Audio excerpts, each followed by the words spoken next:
one of the biggest parts of this resilience grit thing is you made a commitment to something. You have a focus. You have a primary goal you're trying to achieve. You stick to it. You made your commitment. There's no changing. No matter what happens to you, you keep going forward. You have to believe in your abilities. You have to have that self-belief. And that's really fuel for resilience. You need that belief. You need to find a way to remind yourself, convince yourself, and truly internalize that you could do something. You could accomplish it. You know there's going to be all these other things you have to work through, but you could do that.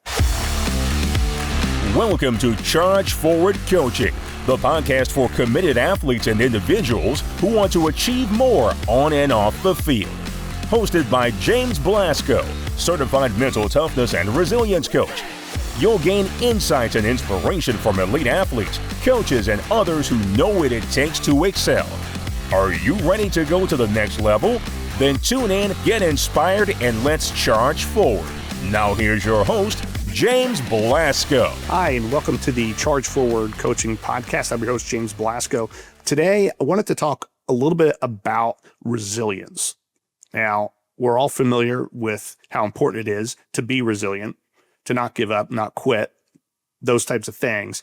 But how many of us really concentrate on improving our resilience, or what some people call grit? So let's talk a little bit about first what resilience really is, and then how to improve our own resilience. Because if you want to have the mindset of a champion, it's critical. Resilience, grit, it's the key.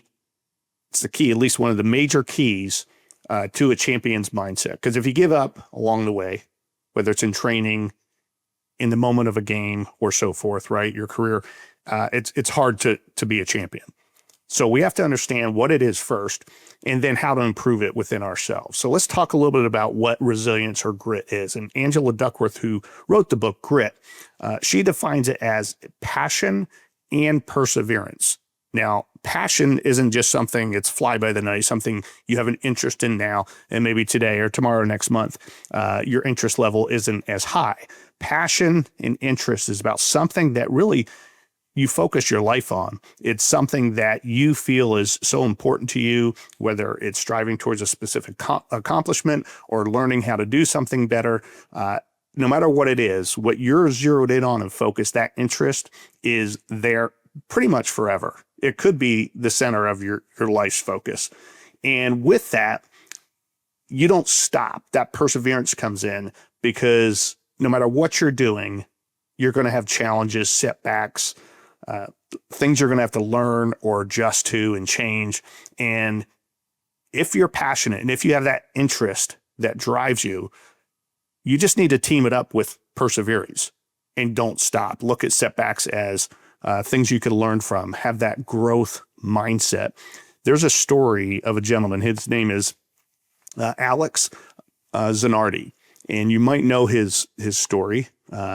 He was a race car driver, Italian race car driver, and he worked his way up to Formula One. And he had tragedy in his personal life. His sister died at an early age.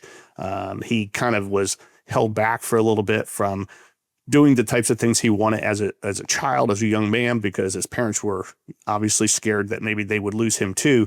But they got over that. They allowed Alex to be the person that he was, and his passion was auto racing, and specifically getting into Formula One. And he had a really good career. And then in one race, he was in the lead of the race with about 13 laps to go.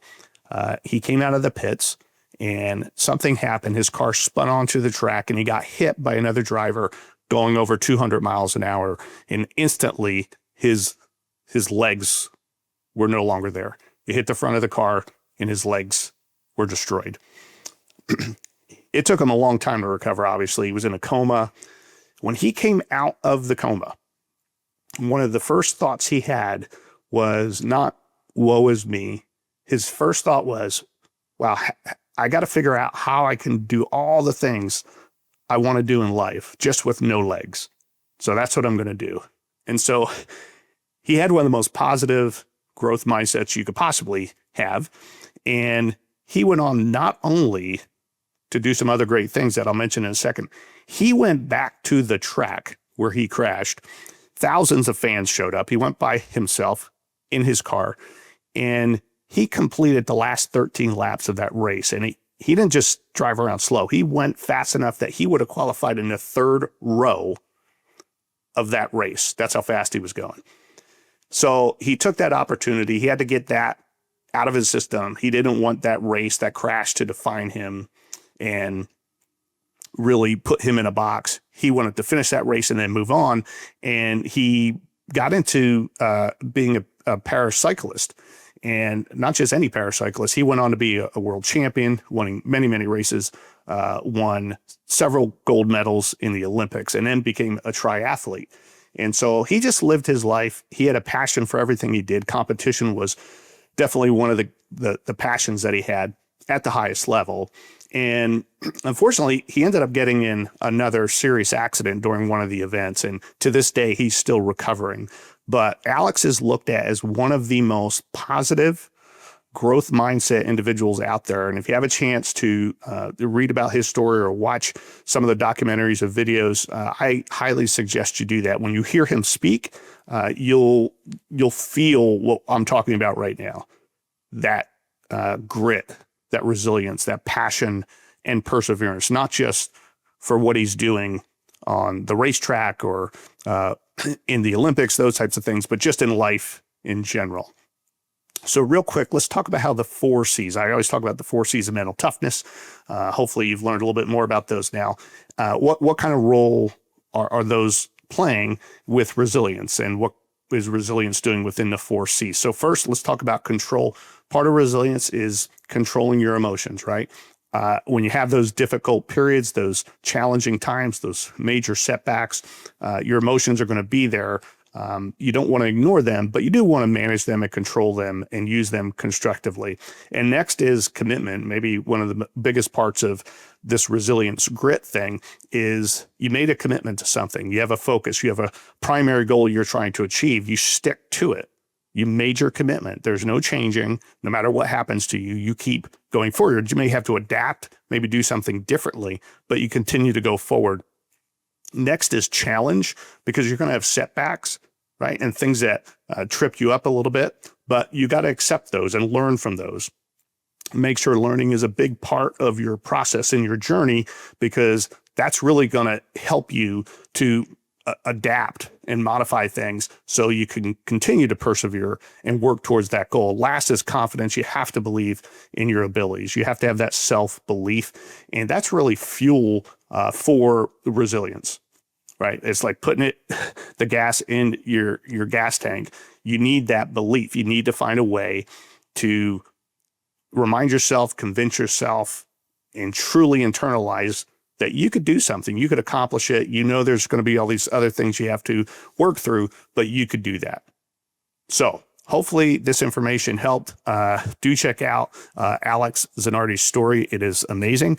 And don't forget, you could always go to chargeforwardcoaching.com. We have a great way for you to understand a little bit more about yourself and mental toughness and resilience, and actually learn specifically what areas you might want to work on, or what areas you're already pretty strong in. And that's through an assessment we call the MTQ Plus. It's by AQR International, one of the top psychometric mental toughness research companies in the world. And I highly recommend you go to chargeforwardcoach.com, check it out. We could always book a free discovery call. I could explain a little bit more about the assessment, also about the coaching services that I can provide you, and you could go from there. So that being said, make sure you like and share and subscribe and all that good stuff. But most of all, keep charging forward. Thanks for tuning into this episode of Charge Forward Coaching. Remember, the journey to greatness is built on mental toughness and consistent effort. So head on over to chargeforwardcoaching.com and book a free discovery call to take the next step in your journey. Until next time, stay focused, stay determined, and keep charging forward.